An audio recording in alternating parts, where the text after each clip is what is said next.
Minute बाद late आए काफी लोग, ठीक है ना। सो इसका आंसर देखो, ये एक IUCN UN का एक अंग है। मैंने क्या बोला, ऑर्गेनाइजेशन जनरली गलत होता है एनवायरनमेंट में। अगर एनवायरनमेंट में ऑर्गेनाइजेशन गलत नहीं देगा तो उसके साथ डिटेल देगा, लेकिन अभी जितने भी PY के देखो वो 99.99 में गलत है, कोई एक रेयर में सही होगा, और सही होगा तो उसके साथ उसका दूसरा स्टेटमेंट गलत होगा कहीं ना कहीं। और अब मजेदार चीज ये है कि इस अब जो ऑप्शन आते हैं ना, केवल एक सही, केवल दो सही, केवल तीन सही और केवल सभी सही, तो उसमें क्या होता है कि उसमें एक बेनिफिट ये होता है कि दूसरा गलत मान के दूसरा सही हो जाता है। उसका पॉजिटिव भी देखो, अभी तक आप लोगों ने उसका नेगेटिव नेगेटिव देखा, ठीक है। तो वहां पे एक बेनिफिट वो भी मिलता है, कई बार ये जैसे ऑर्गेनाइजेशन सही दे दिया, दूसरा स्टेटमेंट गलत दे दिया। और इनकी UPSC वालों की आदत ये है कि एनवायरमेंट में कोई ना कोई स्टेटमेंट गलत छाप देते हैं। तो इस चीज में मतलब ऐसा नहीं कि 100% होगा ही होगा, लेकिन 50% चांस रहता है कि कहीं कुछ ना कुछ गलत करवाया होगा। आगे इसको अप्लाई करेंगे हम लोग, है ना, और बहुत सारे रूल जो याद आते रहेंगे और साथ के साथ बताते जाऊंगा। कहेंगे तथा साइट्स एक अंतरराष्ट्रीय करार है। देखो एंड से जुड़ा हुआ स्टेटमेंट है। एक फैक्ट ये है, एक फैक्ट ये है, दो फैक्ट है, प्रोबेबिलिटी 1/2 हो गई, वैसे मामला गड़बड़ हो गया, ठीक है। तो इसके गलत होने के चांस ज्यादा है, तो हम इसको गलत मान सकते हैं अगर हमारे पास इन्फॉर्मेशन नहीं है। आई होप कि आप पढ़ के जाओगे, जितने भी ऑर्गेनाइजेशन उनके भी मैं लिस्ट दे दूंगा, ठीक है। उसके बाद IUCN प्राकृतिक पर्यावरण को बेहतर प्रबंधन के लिए विश्व भर के हजारों परियोजनाएं चलाते हैं। हाँ भाई, IUCN में क्या दिक्कत है, ऐसी परियोजना तो चला ही सकते हैं। अगला, साइट्स उन राज्यों पर वैध रूप से आबद्धकारी है, साइट्स बाध्यकारी है, ठीक है। अगर मान लो मैंने एक छोड़ दिया, एक छोड़ दिया, एक छोड़ दिया, तो मैं रिमेनिंग स्टेटमेंट पढ़ लूंगा नहीं, मेरा आंसर आ गया, मैं छोड़ के चला जाऊंगा इस क्वेश्चन को। ये मेरा टाइम बचाने वाली स्थिति होगी, लेकिन अब स्थिति वैसी नहीं है, ठीक है। बहुत सारे धुरंधर जिनके मतलब 100 नंबर आते थे, उनके नंबर घटते जा रहे हैं, ठीक है। 2022 में जिसके मान लो 100 नंबर थे, और उसके बाद में फिर नंबर बोलते हैं कि 70 आ गए, तो फिर वो धुरंधर गायक यार। माइक ऑफ कर दो कुंदन, ठीक है। सो तो ये वाला स्टेटमेंट जैसे ही पढ़ेंगे आंसर आ गया, इसको छोड़ देंगे। लेकिन मैं बता रहा हूँ कि साइट्स बाध्यकारी है और ये विधियों का स्थान नहीं लेता है। भाई ये देश की विधियों का स्थान वैसे भी नहीं लेगा। तो सीखने की चीज क्या है, जितने भी ऑर्गेनाइजेशन है, लाइक कौन से, साइट्स, IUCN, ठीक है, WWF, तो कुछ एक ऑर्गेनाइजेशन है एटलीस्ट जो UPSC ने मेंशन कर रखे हैं, वो तो आपकी लिस्ट में होने चाहिए। अंतर सरकारी है, सरकारी है, कितने सदस्य है, भारत इसका सदस्य है कि नहीं, बाध्यकारी है क्या, बात गैर बाध्यकारी, इन सारी चीजों के बारे में आप पढ़ लोगे, ठीक है। आगे चलते हैं। अब देखो फिर से बर्ड लाइफ इंटरनेशनल के बारे में पूछ लिया उसने। हमेशा अफर्मेटिव स्टेटमेंट देख लो, आंसर बताओ इसका, कौन बताएगा। कितने घंटे का सेशन रखें, मेरे हिसाब से मैं एनवायरमेंट यहाँ पे कंप्लीट कर दूंगा आज, मेरा ही प्लान है। कर दें यहाँ पे कंप्लीट एनवायरमेंट आज, क्योंकि हमारे पास और भी सारी चीजें हैं। और मेरे हिसाब से कोई देख के ये बता सकता है कि हमारे कितने सेशन बचे हैं अभी। अब हम सेशन ना अपने तरीके से लिया करेंगे, सेशन का नाम उस हिसाब से आया करेगा। मैं सेशन को रिशेड्यूल करूंगा, सीसेट क्योंकि एक ही सेशन है, तो मेरे को सीसेट के 3-4 सेशन लेने हैं। तो उस हिसाब से रिशेड्यूल करेंगे। बस मेरे को एक बार ये बता दो, कोई भी देख के, एक पर्सन कोई भी देख के बाकी इसका आंसर देगा।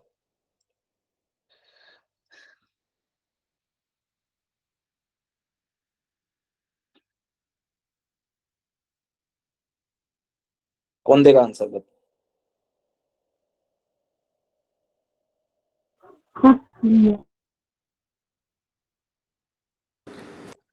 सर सी होगा इसका। ठीक है, ठीक है, ठीक है। आप मैसेज डाल दिया करो तुरंत। मैंने मैसेज खोल रखा है, तो आप मैसेज बोलने की जरूरत नहीं, आप तुरंत मैसेज डाल दो, ठीक है। अब देखो, जैव विविधता हॉटस्पॉट की संकल्पना इस संगठन ने दी थी। जैव विविधता हॉटस्पॉट की संकल्पना, बायोडाइवर्सिटी हॉटस्पॉट, बायोडाइवर्सिटी हॉटस्पॉट किसकी संकल्पना है? IUCN और प्लस मिशन ब्लू।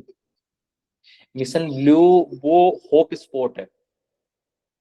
मिशन इसका ब्लू, तो मिशन ब्लू जिसकी आप बात कर रहे हो ना, वो होप स्पॉट है, और वो सागरों के अंदर जो जैव विविधता अधिक पाई जाती है ना, उसमें होप स्पॉट वाला है, उसको होप स्पॉट बोलते हैं। ये हॉट स्पॉट है, ठीक है। तो आई होप कि इस इंफॉर्मेशन को आप फिर से करेक्ट करोगे और इस चीज को ध्यान रखोगे, ठीक है। लेकिन ये इसकी देखो अब फिर से एक तरीके से ऑर्गेनाइजेशन का सवाल आ गया, और ये इसने संकल्पना दी है कि नहीं दी है, तो यहाँ पे सवाल आएगा और हम इसको दो को काट देंगे। बाकी इसको देखो, ये संरक्षण संगठनों का विश्वव्यापी भागीदारी है। भाई इंटरनेशनल वैसे भी लगा हुआ है, तो वैसे भी रहेगा, इसमें तो कोई दिक्कत नहीं। तो मतलब एक तो सही होगा, ये होगा, एक सही होगा। मतलब ये कट गया, हम टाइप जेड में आ गए। टाइप जेड मतलब टाइप सी, ठीक है। आप आई होप कि दोनों कोड समझ गए होंगे, जेड और सी, ठीक है। तो अगला, यह महत्वपूर्ण आईबीए के रूप में ज्ञात निर्दिष्ट स्थानों की पहचान करता है। हाँ भाई, आईबीए तो बर्ड लाइफ इंटरनेशनली देता है। अगर आपने थोड़ा बहुत पढ़ा होगा तो आपको पता होता, नहीं तो आप इन दोनों में कंफ्यूज रहते अगर आपने नहीं पढ़ा होता तो। ये तो थोड़ा सा तो आपको पढ़ना भी पड़ेगा। जैसे आपको ये पता रहेगा, ये आपको पता है कि 3 तो पक्का सही है, तो आप इस पे जा सकते हैं। चलो ये सवाल,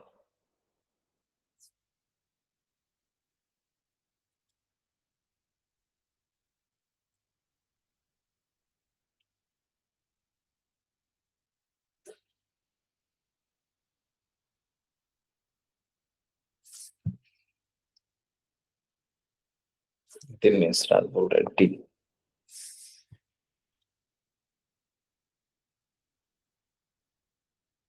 D D D D D. बाकी लोग आंसर क्यों नहीं दे रहे हो यार?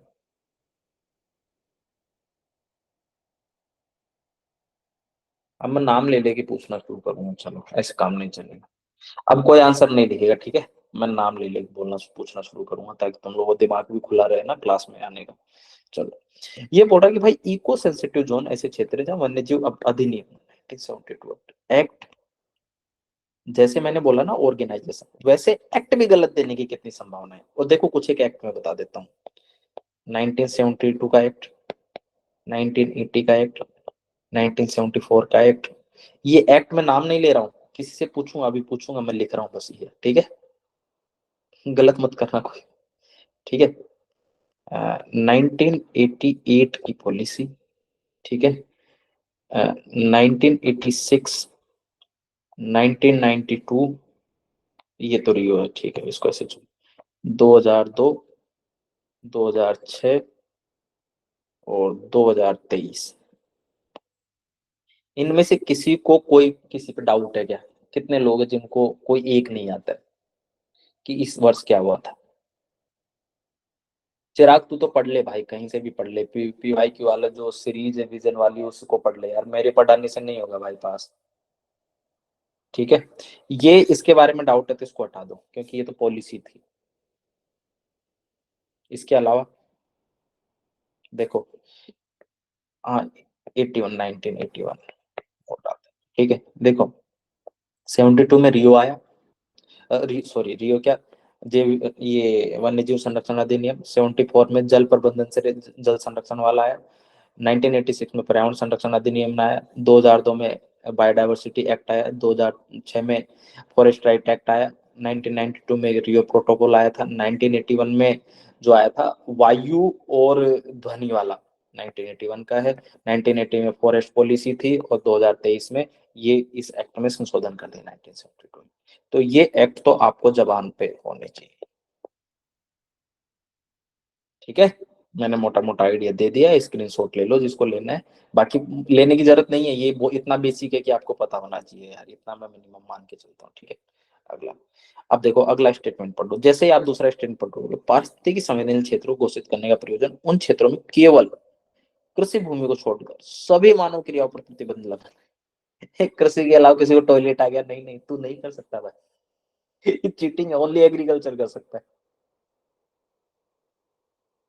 तो स्टेटमेंट अच्छे से पढ़ोगे, वैसे दिमाग दिमाग को खुला रखना, मतलब दिमाग, यूपीएससी ना मतलब इतना मजेदार पेपर बनाता है। मतलब मैं तो पेपर में हंसते रहता था, पूरा पेपर मेरा ऐसे निकलता था कि क्या, अरे भाई क्या पूछ रहा है, मतलब बावड़ा हो गया क्या मतलब। ये पेपर, ये स्टेटमेंट देख के मैं सोचा, अरे भाई ये तो फिर वो जाएगा कहाँ, उसको मान लो एग्रीकल्चर कर रहा है, उसके जो पशु थे उसको इमरजेंसी आ गई, वो क्या करे, नहीं नहीं नहीं, उस बाहर लेके जाओ, बाहर लेके जाओ, वाइल्ड लाइफ सेंचुरी से, national park, eco sensitive zone से बाहर लेके जाओ। तो ये तो पॉसिबल नहीं है वैसे भी, ठीक है। तो डी, चलो इसको कर दो। इसको करेगा, कौन करेगा? सुनीता जोगपाल। आंसर नहीं लिखेगा कोई भी, और आंसर लिख दिया ना तो उसका नाम फिर मैं कुछ और रख दूंगा।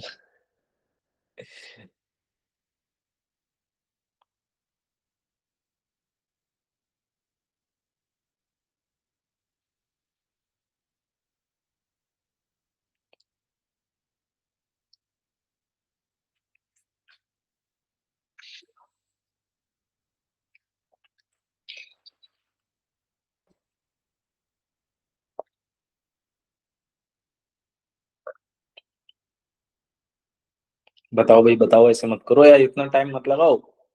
तो मैं बताऊं? हैं? नहीं यार, सुनीता से पूछा ना, उस सबका दिमाग यार, सबको पास कराना है भाई। दो रिजल्ट नहीं चाहिए तुम्हारे, दो लोगों के रिजल्ट आने से मेरे को कोई नहीं, मतलब मेरी कोई इज्जत नहीं होने वाली, मेरे को सबका रिजल्ट चाहिए इस क्लास से यार। इस चीज को समझो भाई।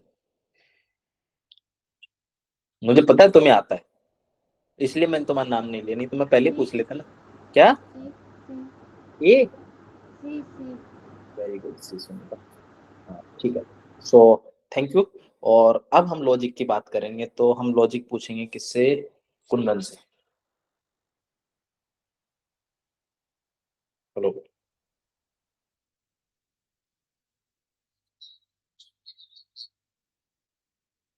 मैं सेशन ले रहा हूँ, सेशन की बात कॉल कर।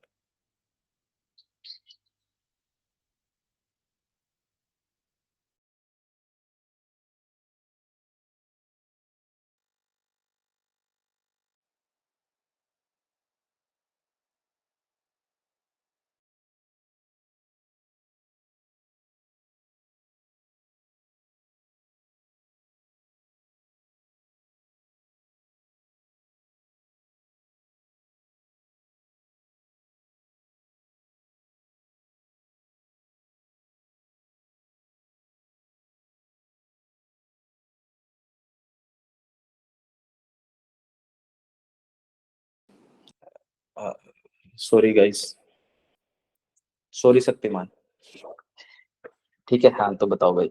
लॉजिक अच्छा नॉन ऑर्गेनाइज, ठीक है, देखो ये मंत्रालय गलत। बॉम्बे नेचुरल हिस्ट्री सोसाइटी है, ये सोसाइटी है, सोसाइटी। ठीक है, कीवर्ड पे ध्यान रखोगे तो एक स्वायत्त ये। अब देखो ये दूसरा स्टेटमेंट जेनेरिक, जैसे एक काटोगे आंसर आ गया। जब दो का तीन ये आम जनता के लिए प्रकृति यात्राओं शिविरों के आयोजन, हाँ भाई ये तो कर ही सकता है, कोई भी ऑर्गेनाइजेशन करेगा ये तो। और जिसका जिससे मैं नहीं पूछू ना इस सेशन में, जिसका नाम नहीं आया है, तो वह समझ लेना कि मेरे को ये लगता है कि उसको आता होगा इसका उत्तर। ठीक है, बुरा मत मानना। अगला, पृथ्वी का अर्थ आवर। अर्थ आवर, ठीक है। इसके बारे में कौन सा सही है, ये बताओ मुझे।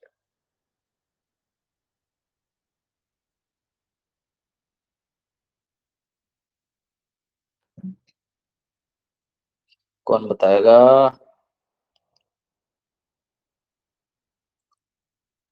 सोनी, सोनी, निशा सोनी।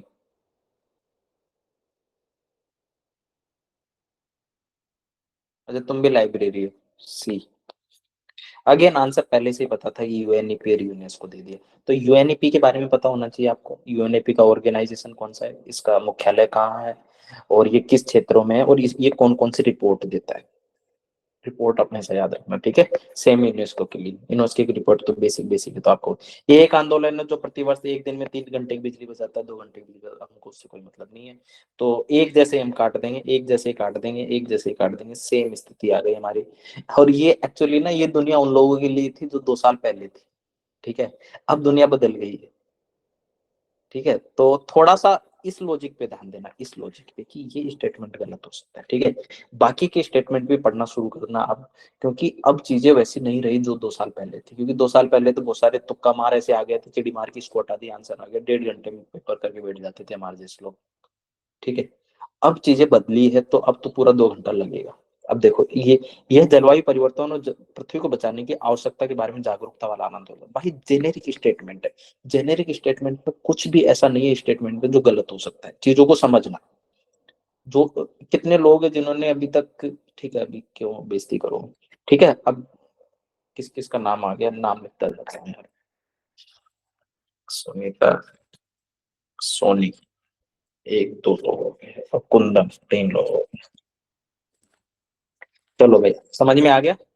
चलो आगे चलते हैं। ये, हाँ, चलो भाई बताओ ब्रजेश।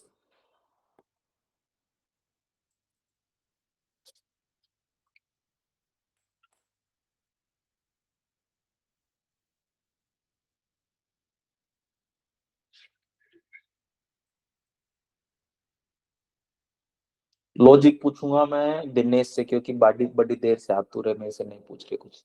लॉजिक पूछूंगा इसमें,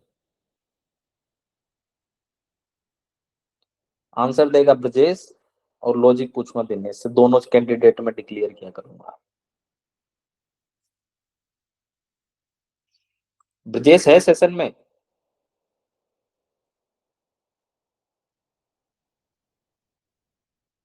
अरे भाई कैमरा भी बंद कर रखा है, गया हुआ है क्या? चलो भाई भूपेंद्र, तुम्हारी बारी फिर। सर मेरे हिसाब से इसका आंसर डी होना चाहिए। डी? क्या? तीनों स्टेटमेंट पढ़े तुमने अच्छे से? हाँ जी सर। दूसरा स्टेटमेंट फिर से पढ़ो।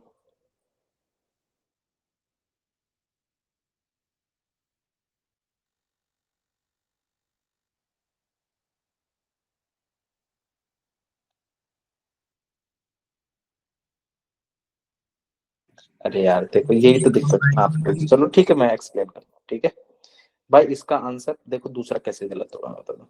देखो, एक फॉरेस्ट कार्बन पार्टनरशिप फैसिलिटी है। पहले word by word, forest carbon, जंगलों का कार्बन, पार्टनरशिप, कुछ लोगों ने पार्टनरशिप की होगी, और फैसिलिटी मतलब फैसिलिटी दे रहा है उस चीज के लिए, तो कुछ पैसा वैसा देता हुआ है। ठीक है, डिकोड करते हैं वर्ड। हमें नहीं पता क्या है ये चीज, ए और सी में से कौन सा है। अभी वही तो गेम है, अभी रुको ना।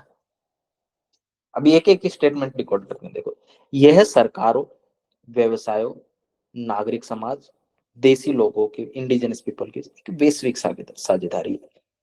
पार्टनरशिप फैसिलिटी बोल रहे हैं, पार्टनरशिप होगी तो तीन चार लोगों के बीच होगी होगी।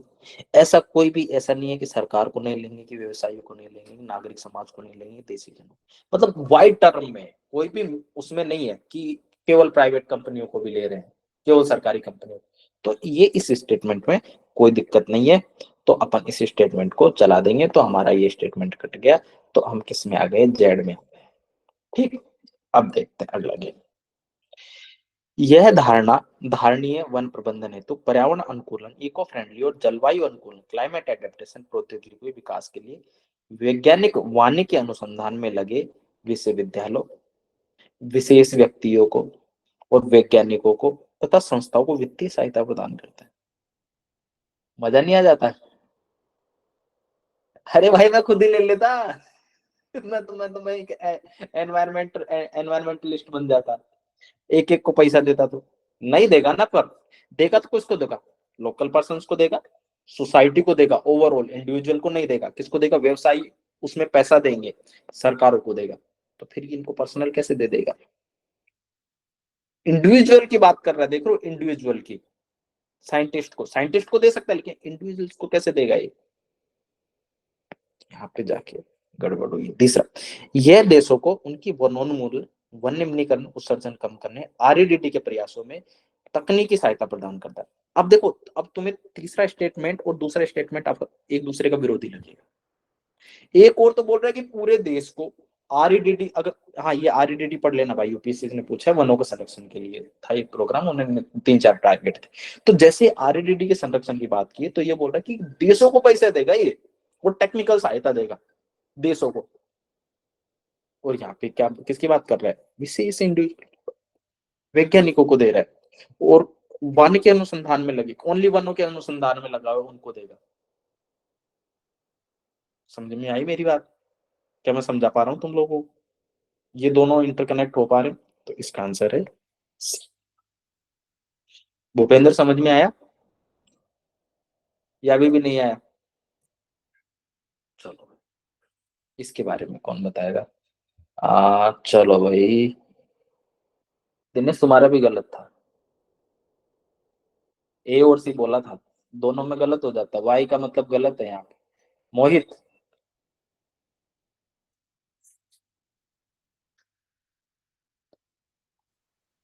तो सर ऑप्शन बी सही है। Option B. हम्म। चलो भाई वेरी गुड। और लॉजिक क्या है? लॉजिक सर ये इंटर गवर्नमेंटल नहीं है, एक टाइप की हाँ, संस्था है। ये यार हाईलाइट ही किया हुआ, चीटिंग हो रखी है तो पूरी पूरी खुले यार। सर ये इतना फुद्दू सा क्वेश्चन है, कोई भी बता देगा। चलो कोई नहीं, ठीक है, तुम्हारे लिए अच्छा सवाल ढूंढता हूँ फिर, ठीक है। चलो भाई, इसमें कोई डाउट तो नहीं किसी को? ऑर्गेनाइजेशन फिर से, अब देखो गलतियां कहाँ करा रहा है, इंटर गवर्नमेंटल दे देगा, नॉन गवर्नमेंटल दे देगा, पीपल पीपल पार्टनरशिप में दे देगा, तो वैसे गलतियां कराएगा, ठीक है, तो उसको भी ध्यान में रखना। चलो भाई, ये किसको देते हैं? ये ब्रजेश आ गया, अब इससे पूछते हैं इसका आंसर।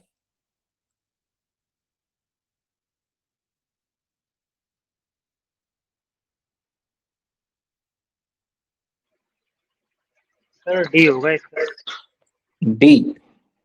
और कैसे किया तुमने, कौन पहला ऑप्शन क्यों क्रॉस किया? सर पीवाईक्यू लगाए हुए थे इसका। नहीं नहीं नहीं नहीं नहीं नहीं, पीवाई क्यों लगाया मैंने? मुझे पता है कि तुम्हें याद होंगे आंसर। मैंने तुम्हें बताया कि ए टाइप में जाने के लिए तुम्हें 3 क्रॉस करने पड़ते हैं, बताया हुआ है ना, बोला हुआ है ना। तो मैं पूछ रहा हूँ कि तुमने ए को क्यों क्रॉस किया? एग्जाम में तो तुम्हें पीवाई क्यू नहीं मिलेंगे ना आंसर के साथ, वहां पे तो तुम्हें क्रॉस ही करना पड़े। और मैं ये सेशन इसलिए तो नहीं ले रहा कि तुम्हें पीवाई क्यू याद करा दूं, नहीं ना। मैं तो वो अप्रोच डेवलप करा रहा हूँ कि तुमने जो 3 क्रॉस किए ना, उसके पीछे का लॉजिक क्या है,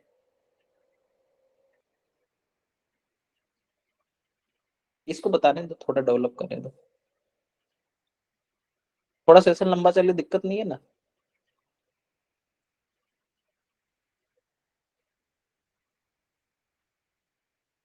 भाई मेरी क्लास में से ना पीटी में ना फेल नहीं होना चाहिए कोई। फेल हो गया ना, मेरे मतलब कैरियर खराब कर दोगे तुम मेरा, तो मेरा कैरियर मैं बर्बाद होने नहीं दूंगा। तो इसको देख, बता भाई ये, चलो ये बताओ, चलो ये बताओ कि बी क्यों नहीं किया, बी क्यों काट दिया, तुम ये बता दो। यार ये लॉजिक डेवलप करो भाई, ऐसे ऐसे नहीं, ये लॉजिक डेवलप नहीं किया ना, तुम 50 टेस्ट दे लो, 500 बार किताबें पढ़ लो, फेल होगे पक्का, लिखा लो मेरे से। देखो मैं फिर बताता हूँ तुम्हें, समझाता हूँ, ठीक है।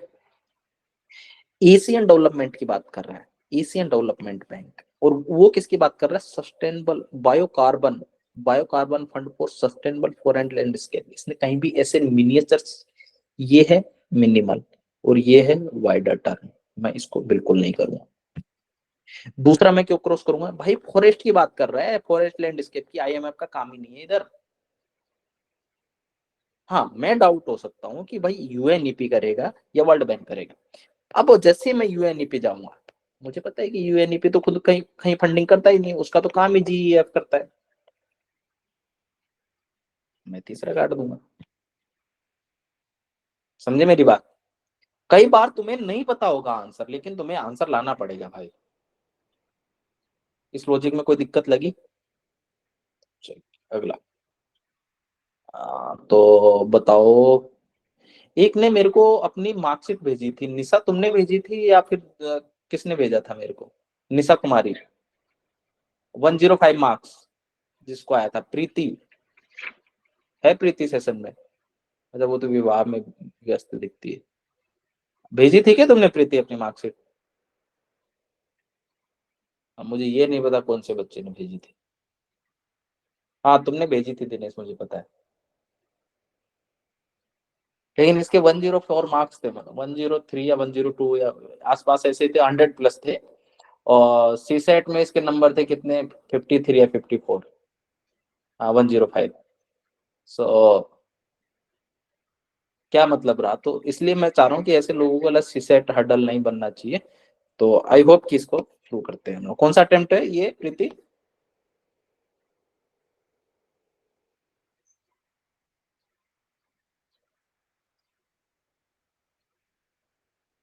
फिफ्थ, मतलब हाँ, कैटेगरी।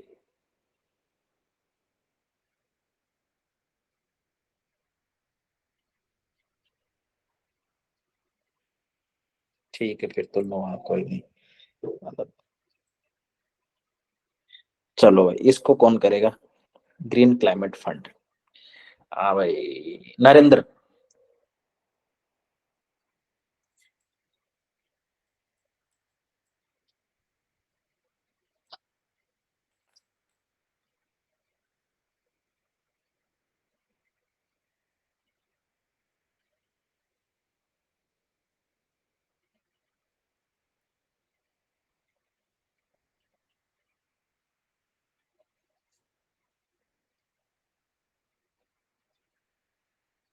कोई आंसर बदलना चाह रहा है इसका? ए में किसी को कोई दिक्कत? सबको पता है कि यही है आंसर इसका? चलो भाई, देखो भाई, एक तो यूएनईपी है और ओईसीडी है और वो भी एशियन डेवलपमेंट बैंक और वो भी वर्ल्ड बैंक। ये इतना पैसे का करेंगे क्या? ये ज्यादा पैसा नहीं हो जाएगा? इन पे थोड़ी दया किया करो, और इनका पैसा ज्यादा ना हो इसलिए। वैसे भी ऑर्गेनाइजेशन गलत होते हैं, लेकिन ओईसीडी, यूएनईपी, वर्ल्ड बैंक और वो एशियन डेवलपमेंट पे ये क्या करेंगे एक साथ आके? तो और बाकी ये पहला स्टेटमेंट बोल रहा है कि जीसीएफ। अच्छा, जीसीएफ बना कब था, मुझे ये बताओ। ग्रीन क्लाइमेट फंड कब बना था? कौन देगा आंसर? 1992? ग्रीन क्लाइमेट फंड 1992 में बना था। कानपुर सम्मेलन जी। Very good Ravi. ठीक है। और देख कौन रहा है इसको आजकल? ओनली। ठीक है, चलो भाई इसको शुरू करते हैं। ये तो कर लिया ना हमने। चलो ये करते हैं, एजेंडा 21। अब देखो, कुछ एक मैं बता देता हूँ। 1972, 1982, 1971, 1992,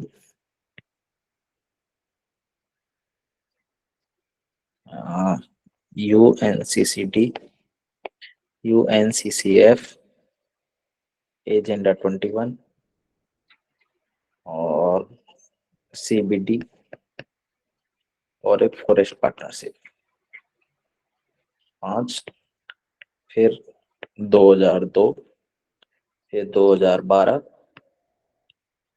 फिर उसके बाद काम का है 2021। पेरिस 2021 में था, 22 में था? 21 में ना? ठीक है। और उसके बाद 2024, 4 ही चल रहे हैं ना? हाँ, 4 ही चल रहा है। और 2023। इन ईयर्स में किसी को कोई डाउट है क्या? एक कुछ एक और ऐड कर रहा हूँ। 1987, इसके बीच एक कुछ रह गया। 2010, 1997, और कोई ईयर बचा क्या? मैक्सिमम यही है। इन ईयर्स में किसी को कोई डाउट? सबको आइडिया है यहाँ पे क्या क्या हुआ था? मैं एक तरीके से एनवायरनमेंट आपके ऑर्गेनाइजेशन पहले बता चुका हूँ, ठीक है। उसके बाद मैंने आपको एक्ट बता दिए थे। अब तीसरा बता रहा हूँ कि कन्वेंशन जो एनवायरनमेंट प्रोटेक्शन के लिए किए गए हैं, इनके ईयर मैंने बता दिया। इसका अलग वो चलेगा, इसका अलग चलेगा, इसका अलग चलेगा, इसका कुछ और बता देता हूँ। 1982, 1987, उसके बाद 2002, 2012, नहीं 2016। हाँ 16 ही है, 16 ही है, हाँ 16। 16 ही क्या, 2016 है क्या? एसडीजी कब आए, 2016 में ना या 17 में? मतलब 16-17 में से एक होगा। ठीक है, तो वो देख लेना, मतलब इसमें मेरे को डाउट है। हाँ 17 में। ठीक है। यहाँ पे रामसर, यहाँ पे स्टॉकहोम, यहाँ पे रियो+10, यहाँ पे रियो+20। इसमें यूएनसीसीडी बना, मरुस्थल। यूएनसीसीएफ बना, क्लाइमेट चेंज। एजेंडा 21 बना। उसके बाद एजेंडा 21 सतत विकास। उसके बाद 1987 में ब्रटलैंड कमीशन।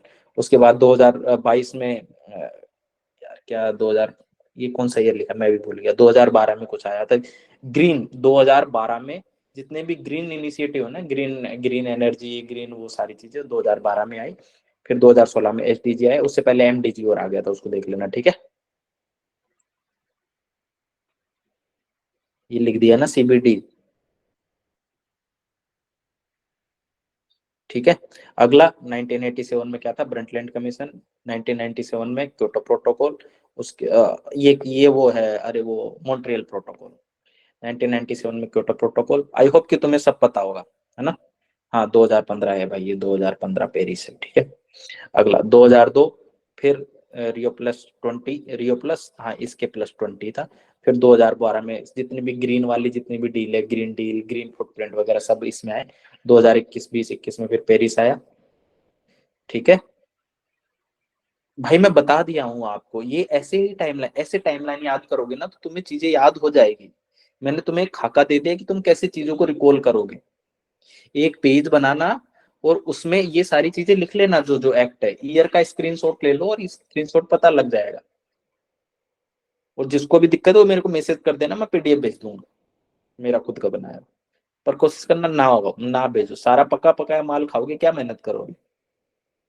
ठीक है। फिर ये 2023-24 के जो सम्मेलन है, ठीक है। अब ये देखो, ये सवाल इसी से हो जाएगा। एजेंडा 21। अब जैसे ही 1987 में हुआ ना, तो 2002 में सबसे पहली बार क्या हुआ था, 1992 में एजेंडा 21 आया था, ठीक है। अब ये देखो, ये धारणीय विकास के लिए एक वैश्विक कार्य योजना, ठीक है। 2002 जोहान्सबर्ग में धारणीय विकास लक्ष्य विश्व का शिखर सम्मेलन की इसको देखो क्या कर दिया इसने, 1992 को 2002 में बदल दिया। तो ये स्वैप तुम तभी समझ पाओगे जब तुम्हें ये टाइमलाइन याद होगी, ठीक है। क्लियर, चलो आगे। दूसरा स्टेटमेंट गलत था, मिसमैच कर दिया, तो एक आ गया आंसर। बड लाइफ इंटरनेशनल कर चुके, हाँ ये कर, इसको इससे करवाऊं, राजकुमार।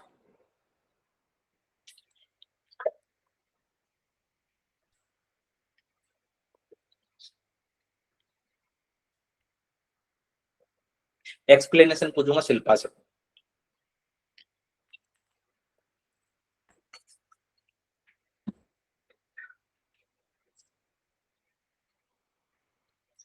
थोड़ा जल्दी करो यार, हम थोड़ा स्पीड से चलते हैं।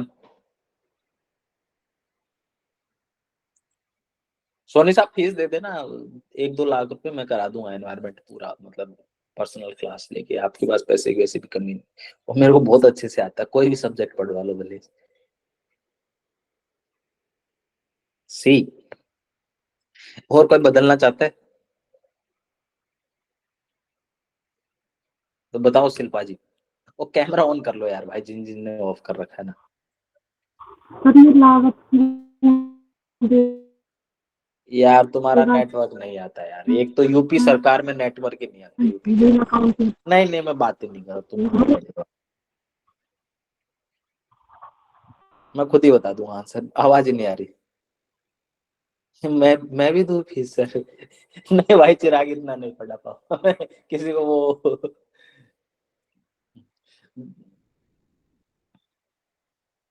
पुलिस वालों से फीस लेके मरना नहीं है मेरे को। वो तो कोई मोटी पार्टी हो तो अच्छी फीस भी दे दे, तुम लोग तो वैसे भी 100 रुपए की रिश्वत दोगे, मेरे को नहीं चाहिए फीस। चलो शुरू करते हैं, ठीक है। अब देखो, ग्रीन इंडिया मिशन, कितने मिशन थे इंडिया के, कोई ये बता देगा मेरे को काउंटिंग। अच्छा कितने मिशन थे, नेशनल मिशन लाया था इंडिया 2012 के आसपास। वेरी गुड, 8 मिशन थे। तो उन 8 मिशन को एक बार देख लेना, कौन सा मंत्रालय उनको वो कर रहा है और उनका काम क्या है। दृष्टि वाली जो बुक है ना, आप लोगों ने पढ़ी होगी मैक्सिमम लोगों ने, उसमें दिया हुआ है लिस्ट बना के, तो उसकी एक फोटो खींच लेना, उसको पढ़ लेना, मतलब मंत्रालय देखना, टारगेट देख लेना, बस उसके अलावा कुछ नहीं। अब देखो, पर्यावरण लाभ और लागतों को केंद्र, ग्रीन अकाउंटिंग अमल में लाना, भाई ये तो कौन से था, 2002 से शुरू हुआ था, 2012 से कंसेप्ट शुरू हुआ था, लेकिन इंडिया ने इसको नहीं अपनाया, ठीक है। कृषि उत्पादन के लिए द्वितीय हरित क्रांति, अरे भाई हरित क्रांति कर देगा ग्रीन भारत मिशन से। ये तो बावड़ा बना रहा है, मतलब खाद्य सुरक्षा कर दूंगा हरित क्रांति करके। कहीं कहीं, चलो इसको हटा देंगे, फिर आंसर ही एक ही बचता है, एक और दो काट देंगे, एक दो काट देंगे, आंसर आएगा। अगर पहले ऐसा होता ना तो देखो, दो काट दो, दो ऑप्शन गए, या तो एक हो गया 3 होगा, अब एक तो वैसे भी काट देगा आदमी। तीसरा वाला जेनेरिक स्टेटमेंट, तुम पढ़ रहे हो ना स्टेटमेंट, मेरे पढ़ने की जरूरत नहीं है आई होप की। अगला ये देखो, इसको करो, टी पे, ये एक पहले जिसकी मेजबानी यूएनईपी और आईएमएफ। अरे भाई आईएमएफ यूएनईपी को पैसा कब से देने लग गया?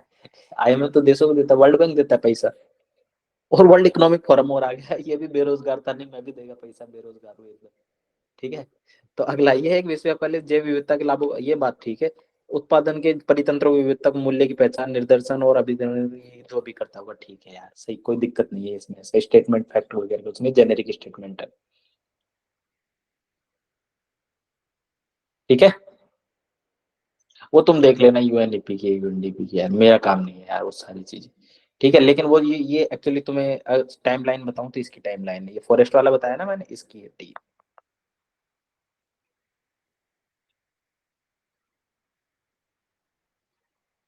ठीक है, तो आंसर है, इसका आंसर आ गया, जैसे एक काट दोगे, एक गया, या तो ये होगा या ये होगा। तो दूसरा ये एक विश्वव्यापी जो जैव विविधता के आर्थिक लाभों के प्रति ध्यान आकर्षण कर, क्या है आंसर इसका बताओ मेरे को, अब बताओ दूसरा। बी करूं या सी करूं? और कोई बदलना चाहता है इसका आंसर? बी, देखो आर्थिक लाभ की बात कर रहे हैं। अरे भाई ये खुद ही बोल रहे हैं ना, ये देखो इकोनॉमिक, इकोनॉमिक इकोसिस्टम क्वेश्चन में लिखा हुआ है उसमें। चलो ये बताओ, ग्रीन हाउस गैस प्रोटोकॉल। चलो ये कराते हैं फिर, दूजा से, दूजा गौतम। कुछ लोगों का नाम आज आने के बाद फिर मैं खत्म कर दूंगा कार्यक्रम।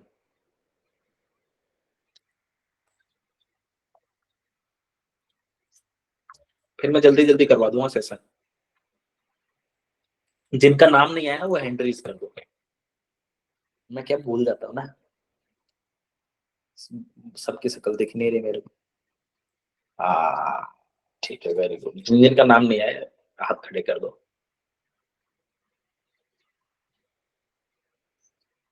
अरे यार चीटिंग हो गई, आंसर क्यों नहीं इसमें तो बताओ। वैसे ग्रीन हाउस गैस प्रोटोकॉल देखो, ठीक है, one liner question, one liner मैंने तुम्हें अभ्यास में करना सिखाया था। ठीक है, ये बोल रहा है ये विश्व बैंक द्वारा पोषित बहुपक्षीय आरईडीडी पहलों में से एक है। नहीं भाई, आरईडीडी तो वनों के संरक्षण से था, और ये ग्रीन हाउस गैस प्रोटोकॉल की बात कर रहा है। दूसरा, यह वर्ष 2022 तक ग्रीन हाउस गैस उत्सर्जन को विनिर्दिष्ट स्तर तक संयुक्त राष्ट्र के सभी सदस्य द्वारा, अंतर सरकारी पहल, संयुक्त राष्ट्र के सभी देशों द्वारा, और 2022 तक ग्रीन हाउस गैस का एकदम खत्म करने की जितनी वो निकल रही सबको, ऐसा कुछ हो सकता है क्या? ऐसा होता तो हम क्यों मर रहे होते अभी। ये ग्रीन हाउस गैस उत्सर्जन कम करने हेतु, परितंत्र अनुकूलन प्रौद्योगिकी को अपनाने हेतु विकासशील देशों को वित्तीय प्रोत्साहन करना है, और संयुक्त राष्ट्र की एक पहल है। संयुक्त राष्ट्र इनको पैसे देने लग गया तो फिर ग्रीन क्लाइमेट फंड बनाने की क्या जरूरत थी, है कि नहीं? काट दो, आंसर आ गया ये। ठीक है, चलो भाई, एम स्ट्राइप, तो इसका आंसर देगी श्वेता। अजय जोशी ने हाथ नहीं खड़ा किया, दोनों अजय ने भी हाथ नहीं खड़े किए, तुमसे पूछूंगा जरूर पर मैं।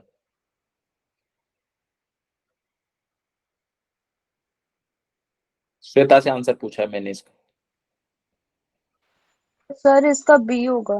कैसे? लॉजिक, लॉजिक एग्जाम में तो नहीं सर मैंने ये नहीं सर, मैंने ये पढ़ा है ना, जब मैं वो पढ़ रही थी ना, पीवाईक्यू पढ़ रही थी, तो उसपे ऐसा था, एम स्ट्रिप मतलब इसके पूरे नियंत्रण कैसे, ये मतलब संरक्षण इसका करा जाएगा, तो उसकी एक पहल थी।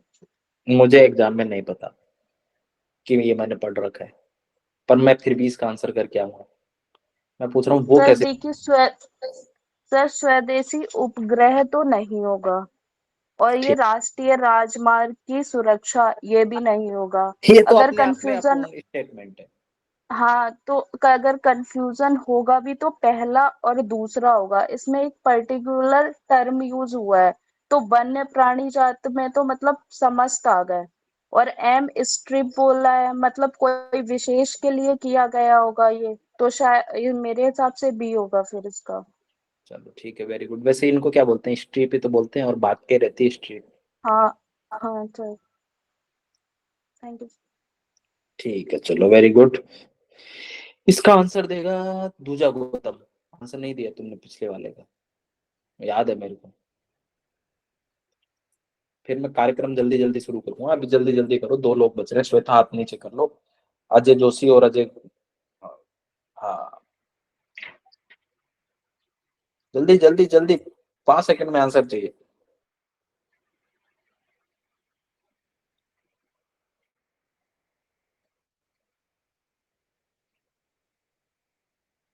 D sir. D. D D. B. Yes sir. तुम्हें तो बेटा तुम आना, तुम्हारे तो दो कान पे लगाने पड़ेंगे।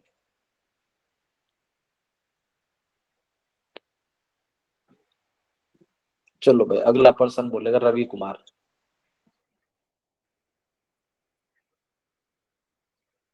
रवि आंसर दो।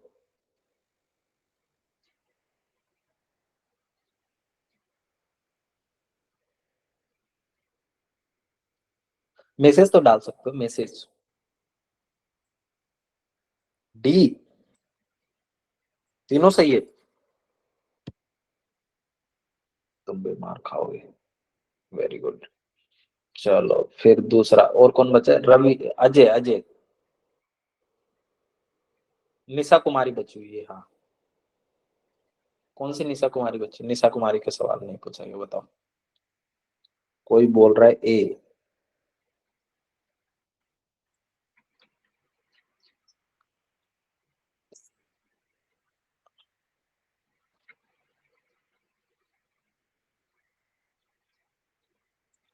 निशा कुमारी ए, अजय जोशी ए। सर सब दे दो तीसरा आंसर। काटो, ये दे दो सीधा आंसर। क्या? सर तीसरा ऑप्शन सही नहीं होगा, क्योंकि उसकी बात कर रहा है, तीसरा काटोगे तो सीधा आंसर एक ही दो बच रहा है। अच्छा, और कोई?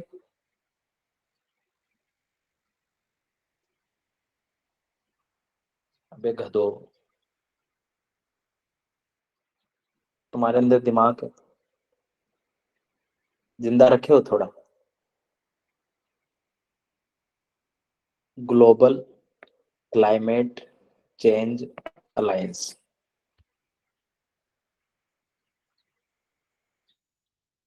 ये बोल रहा है विश्व व्यापार परिषद, विश्व संसाधन संस्थान।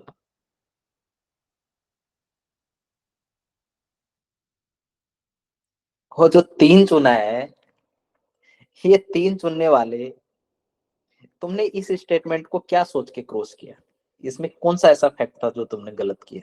गलत हो सकता है इसमें। ये बोल रहा है कि ये लक्ष्य अधीन विकासशील देशों को उनकी विकास नीतियों, बजटों के जलवायु परिवर्तन के एकीकरण, तकनीक, वित्तीय सहायता प्रदान करता है। हाँ भाई, देता होगा फंडिंग। पर ये विश्व विश्व संसाधन संस्थान को तो इसको तो खुद पैसे चाहिए। और जब मैंने एक रूल और बोला था, जब दो बार ऑर्गेनाइजेशन के पेरेंट आ जाए ना, तो उनमें से एक तो सही होगा ही होगा। और ये बोल रहा है विश्व व्यापार परिषद, और ये बोल रहा है कि विश्व संसाधन संस्थान।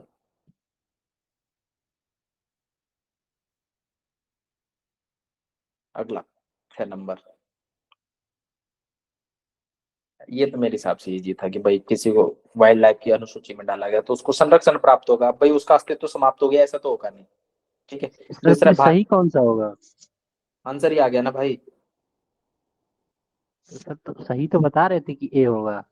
हाँ, तो हमने तुम्हें कहाँ टोका था?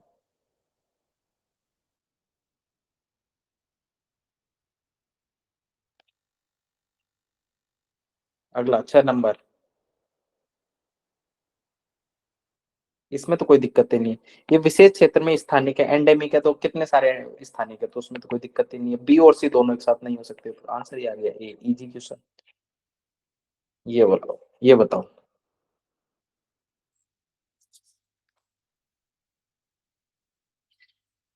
हम्म।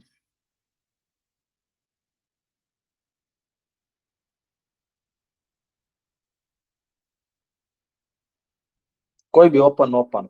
मुझे पता है ऐसे क्वेश्चंस में ओपन रखूंगा।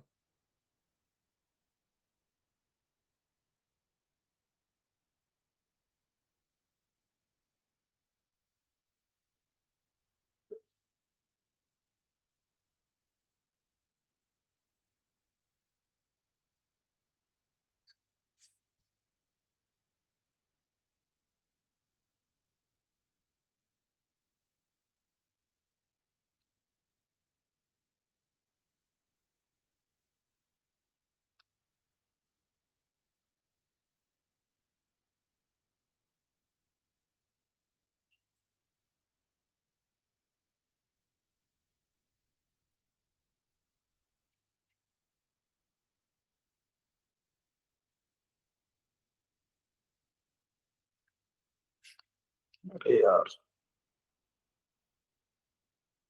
1 मिनट प्लीज, 1 मिनट टाइम ले लो ना आप लोग, इसको करना है ना, 1 मिनट में लूंगा, कुछ इमरजेंसी।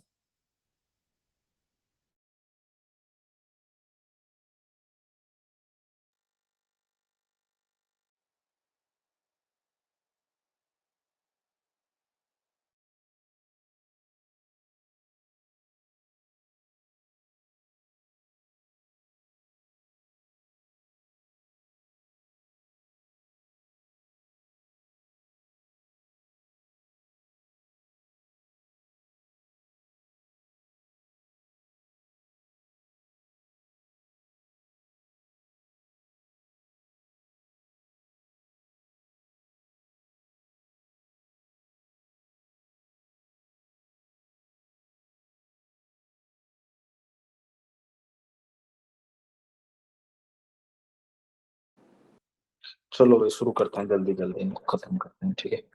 हाँ भाई, कौन आंसर क्या क्या दिया है इसका भी देखता हूँ मैं, क्या क्या आंसर दिए हो थोड़ा। अब मैं स्पीड से चलूंगा, ठीक है। किसी का नाम कोई ऐसा तो नहीं है जिससे पूछा नहीं हो, सब आ गया है ना लगभग लगभग। अब मैं चल रहा हूँ, ठीक है। हाँ, ये निशा चली गई क्या? अरे वो क्या नाम था, वो प्रीति।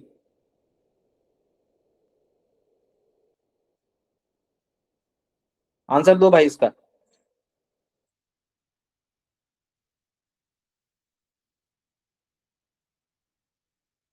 यार तुम लोगों को स्टेटमेंट नहीं दिखा।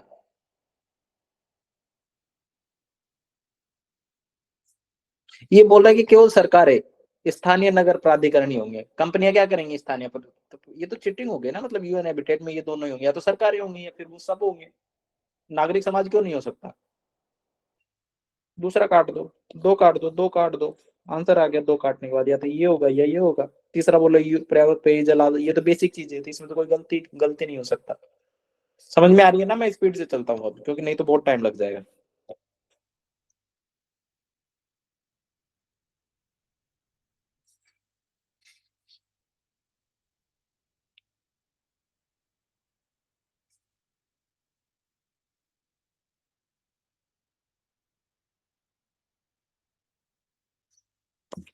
ये देखो, इसको करो।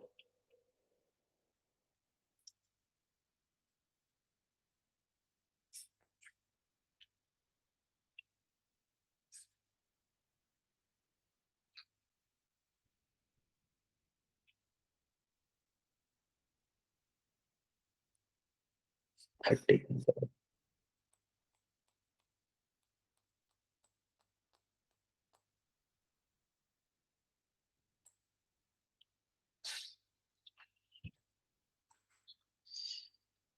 हाँ, चीजें अच्छी नहीं हो रही यार।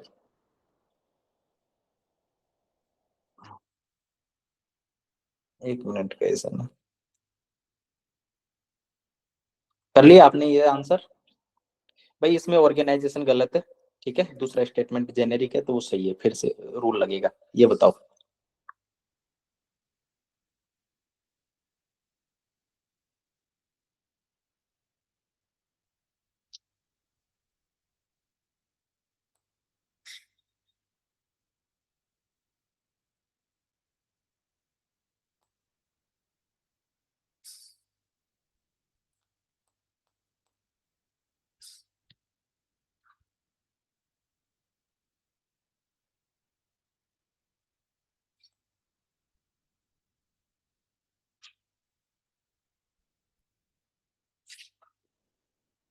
अब मैं कुछ लोगों को नियुक्त करता हूँ। सी आंसर किया है यूएनएफसीसी। हाँ भाई, कोई इसमें कोई वैसे दिक्कत नहीं होगी। Momentum for change, climate neutral ना हो, क्लाइमेट को न्यूट्रल करने की बात कर रहा है, या तो आईपीसीसी होगा, यही क्लाइमेट को देख रहा है, यूएनएफसीसी होगा, तो ये ज्यादा बेटर है, ठीक है। तो इसमें कोई डाउट है इसमें, इस क्वेश्चन में? नहीं ना? नेक्स्ट वाला देखो, इसको करो।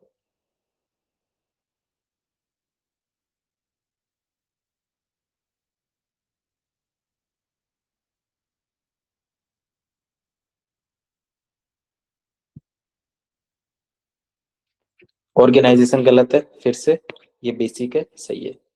इसको देखो।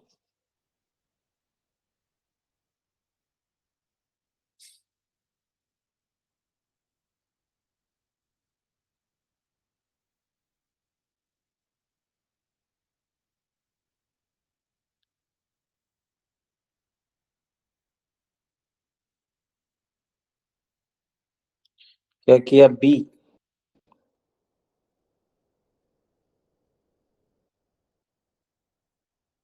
Very good. तो प्रीति तुम उसमें हो तो इसका एक्सप्लेनेशन दो फिर मुझे।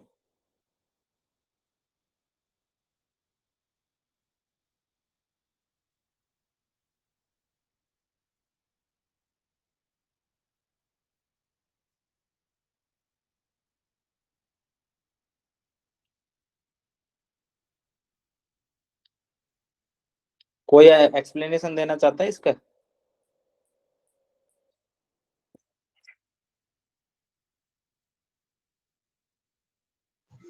Yes sir.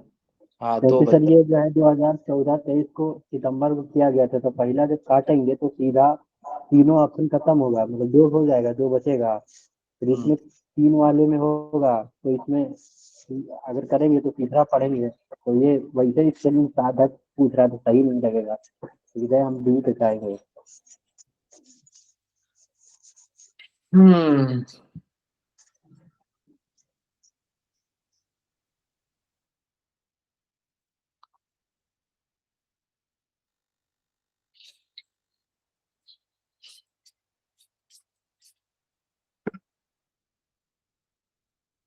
ठीक है, इसको करते हैं जल्दी जल्दी।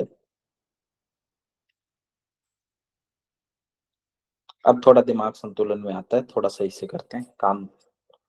तो ऐसा हो गया है कि चीजें मिसमैनेज हो रही है। गाइज आपके सेशन ना थोड़े फ्रीक्वेंसी में रहेंगे अभी, ठीक है? और फ्रीक्वेंसी लाइक हर दूसरे दिन एक सेशन, एक दिन छोड़ के एक दिन सेशन, मतलब आप कंटिन्यू मान ही लो आप। तो बैच हम लोग जल्दी खत्म कर देंगे। उसके बाद सेशन मतलब 7 दिन में 8 दिन में वैसे रहेंगे, ठीक है? मतलब वैसे फ्री वाले सेशन में लूंगा, आप लोगों को एंजाइटी नहीं होगी ताकि। और लेकिन अभी थोड़े सेशन फ्रीक्वेंसी में रहेंगे। हाँ, तो देखो, जैव ईंधन के लिए राष्ट्रीय नीति का उपयोग जैव उत्पादन के लिए किसका उपयोग कच्चे माल के रूप में हो सकता है? अरे भाई, मूंगफली के बीज का यूज करेगा तो क्या करेगा? तेल कहाँ से पिएगा? ठीक है। वैसे ही आंसर आ जाएगा, फिर जैसे 3 हटाएगा आंसर आ जाएगा। ठीक है, चलो भाई इसको करो। क्लाइमेट स्मार्ट एग्रीकल्चर की बात कर रहा है, ठीक है? और भाई क्लाइमेट स्मार्ट एग्रीकल्चर का तीसरा स्टेटमेंट पढ़ो कि ये भारत में स्थित अंतरराष्ट्रीय आईसीआरटी सीजीआई के अनुसंधान केंद्रों में से एक है।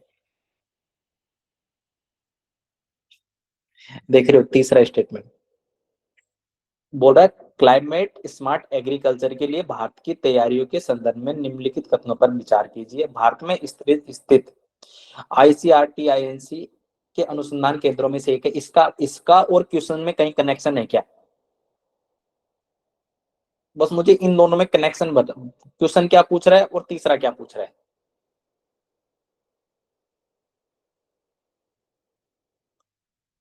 अरे वैसे भी ऑर्गेनाइजेशन गलत दे दिया ना, 2 मंथ इसका भाग है कि नहीं है, तो ऑर्गेनाइजेशन तो वैसे भी गलत हो सकता है। दूसरा देखो, इसका और ओनली एक ही तरीका था ये। अगर आपको नहीं पता था इसका मुख्यालय फ्रांस में नहीं है, तो आप डाउट में हो सकते थे कि तीसरा काटू या दूसरा काटू, दोनों में से एक तो काटना है या तीनों करना है। तो ये टाइप जेड और टाइप वाई में रहेगा, टफ क्वेश्चन की श्रेणी में है, तो इसकी इतनी चिंता नहीं लेनी है, ठीक है? या तुम्हारी स्क्रीन में कुछ इश्यू होगा। अब देखो, पिछली बार उसने श्रेणी 1 के लिए पूछा था, ठीक है? अब श्रेणी 6 के लिए पूछ लिया। और तो पहला स्टेटमेंट बोल रहा है कि लाइसेंस की आवश्यकता होती है, और दूसरा बोल रहा है कि किसी भी परिस्थिति में खेती नहीं की जा सकती। अरे भाई, कोई परिस्थिति पड़ गई तो, अब मान लो कोविड का इलाज ही उन पौधों से हो रहा हो, तो भाई कोरोना का इलाज उस पौधे में निकले, नहीं नहीं अब खेती नहीं कर सकते, अनुसूची में मर जाए दुनिया पूरी। तो ये तो एक्सट्रीम गलत हो गया। ये अनुवांशिक, ये तो वैसे ही गलत हो गया। आक्रामक पौधा, ये वैसे भी गलत हो गया, ठीक है? Answer A. अब देखो इसको पढ़ो। केंद्रीय जल प्राधिकरण ने भारत के 36% जिलों को अवशोषित अथवा संकटपूर्ण में वर्गीकृत किया है। ये 37% जिलों को कर दिया होगा, तो वो 35 ही रह गए होगा। तो दूसरा, पर्यावरण संरक्षण अधिनियम के तहत हुआ है क्या इसका सीजीडब्ल्यूए का गठन? और मजेदार चीज बताऊं, ये नेक्स्ट ईयर उसने सवाल पूछ लिया पूरा बना के। सेम डायरेक्ट सवाल पूछ दिया उसने, कुछ नहीं पूछा, इसी लाइन को बना के। विश्व की भूजल सिंचाई के अंतर्गत सबसे अधिक क्षेत्र भारत में, सेम सवाल 2023 का है। याद है ना आपको ये दोनों स्टेटमेंट? तो आंसर मुझे पता है कि तुम्हें आता होगा। चलो ना आगे, और नहीं आता हो तो फिर मैं नहीं बताऊंगा। और कैमरा ऑन कर लो बाकी लोग, जिन जिन का ऑफ है। इसको बताओ, कॉमन कार्बन मैट्रिक की बात कर रहे हैं। Common carbon matric, common carbon का, और वो भी मैट्रिक। मैट्रिक मतलब एक ये लिस्ट है, ये मैट्रिक है एक तरीके से, ठीक है, मैट्रिक्स सारणी एक तरीके से, और वो कॉमन कार्बन का। संपूर्ण विश्व में निर्माण कार्यों में कार्बन पदचिह्न का आकलन करने के लिए, हो सकता है मुझे नहीं पता। दूसरा, कार्बन उत्सर्जन व्यापार में विश्व भर के वाणिज्यिक कृषि संस्थानों को प्रवेश हेतु अधिकार देने के लिए। अरे भाई, क्या क्या इससे कॉर्बन, इससे क्या मतलब निकल रहा है? इसका तो कोई कनेक्शन ही नहीं है। दूसरा काट दो। सरकारों को अपने देशों द्वारा किए गए समग्र कार्बन पदचिह्न के आकलन को अधिकार देने अधिकार देने तो इतना कार्बन, और खुद की सरकार ही दे देगी उसको अधिकार कि भारत को आज से 500 करोड़ कार्बन मीट्रिक टन करने का अधिकार है। अगला, किसी इकाई के प्रति यूनिट जीवाश्म मतलब ये लाइन नहीं कट गई, तो वैसे भी ये भी कट जाएगा, वैसा ही कुछ स्टेटमेंट था। ऑप्शन ए बचता था इसमें। अगर आप लॉजिकली अगर समझ के करते स्टेटमेंट को तो कट जाता। इसका आंसर वैसे भी ए था। अगला, महासागरों में अम्लीकरण बढ़ रहा है, ठीक है, एसिडिफिकेशन बढ़ रहा है, इसका नुकसान क्या हो सकता है? कैल्शियम पादप प्लाव की वृद्धि। अच्छा, महासागरों का अम्लीकरण बढ़ रहा है, और कैल्शियम क्या होता है? अम्लीय होता है, क्षारीय होता है? क्षारीय होता है। थोड़ा थोड़ा बेसिक पता होगा यार, इतना मैं मान के चल रहा हूँ, ठीक है, 8वीं 9वीं 10वीं तक तो पढ़े होते तो। और उसकी उत्तरजीविता पर प्रतिकूल प्रभाव पड़ेगा। कैल्शियम पादप प्लाव की वृद्धि होगी और उत्तरजीविता पर प्रतिकूल प्रभाव पड़ेगा। एक बार मुझे नहीं पता, मान लो कुछ नहीं पता। अगला, प्रवाल भित्ति की वृद्धि होगी और उत्तरजीविता प्रतिकूल रूप से प्रभावित होगी। ये भी मुझे नहीं पता, मान लो। कुछ प्राणी जिनके डिंबकनाशी पादप प्लाव होती है, उत्तरजीविता प्रतिकूल रूप से प्रभावित होगी। ये भी मुझे नहीं पता। मेघ बीजन और मेघों का बनना प्रतिकूल रूप से प्रभावित होगा। अच्छा, वन वन एक ही चूज करना है, तो एक चूज करूंगा ना मैं। अरे भाई, सागरीय महासागरीय अम्लीकरण से, महासागरों के अम्लीकरण से क्या हो रहा है कि भाई जो कैल्शियम की जो मात्रा होती है ना, वो पिघल जाती है और उनको नुकसान पहुंचता है। जैसे कोरल रीफ में भी जो कैल्शियम की कार्बोनेट की मात्रा होती है, वो कैल्शियम पिघल मतलब वो क्षयित होने लग जाता है। तो उसके संदर्भ में इसने पूछा है, ठीक है। इसको 4 नंबर, हाल ही के वर्षों में, ये भी क्वेश्चन मैं पहली बार ही कर रहा हूँ, तो ऐसे में समझना कि मैं पढ़ के आया हूँ। मैं इनका स्क्रीनशॉट लेके यहाँ पे डाल दिया और फिर यहाँ पे प्रैक्टिकल करता हूँ सारे, ठीक है। अब इसको करो। हाल ही के वर्षों में मानव गतिविधियों के कारण वायुमंडल में कार्बन डाइऑक्साइड की सांद्रता में वृद्धि हुई है, किंतु उससे बहुत सी वायुमंडलीय निचले भागों में नहीं रहती। बहुत सी वायुमंडल के निचले भागों में नहीं रहती है। क्यों नहीं रहती भाई?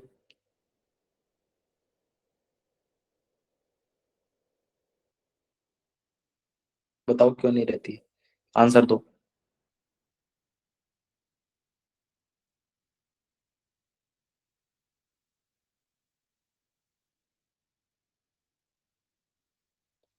कर लेना यार, तुम्हें इसमें कोई लॉजिक नहीं लग रहा है। एनवायरमेंट का सवाल है, इसको क्या है? भारतीय समुद्री जल जैव प्रस्फुटन में हो रही वृद्धि, चिंताजनक वृद्धि हो रही है।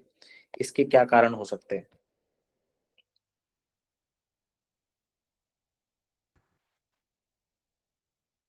क्या कारण हो सकते हैं भाई, बताओ।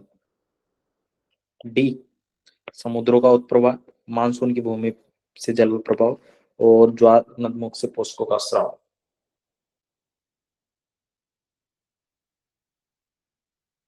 ठीक है।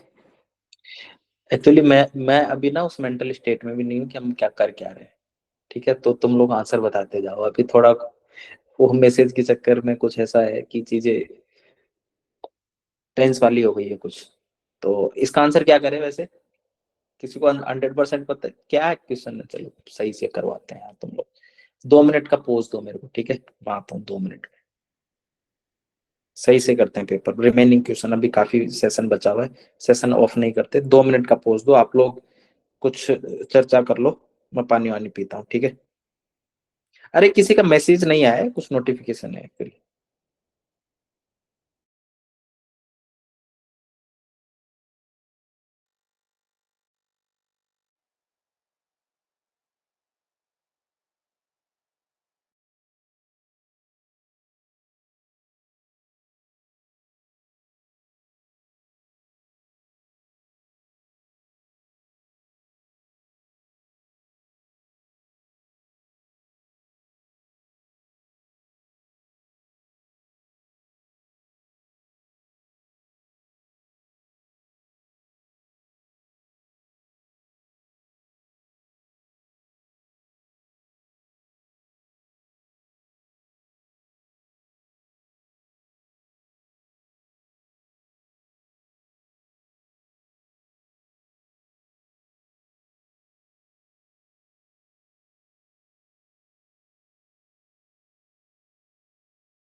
गाइस फिर से स्टार्ट करते हैं हम लोग, यहाँ से स्टार्ट करते हैं। कहाँ से भगना शुरू किया था? यहाँ से, इस सवाल से, ठीक है।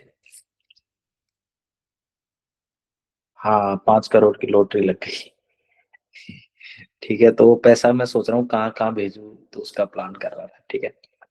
सो एक्चुअली ये क्वेश्चन अम्लीकरण बढ़ रहा है, मेरे हिसाब से इसके ऑप्शंस ना और ज्यादा हो सकते हैं। तो ये क्वेश्चन मेरे को थोड़ा ठीक नहीं लग रहा, तो इसको एक बार देख लेना, क्योंकि एक से अधिक आंसर आ रहे हैं। तो या तो इसके ऑप्शन 1 2 3 4 उनमें से होगा, या 1 2 3 होगा, तो इसको बाद में देख लेना, ठीक है।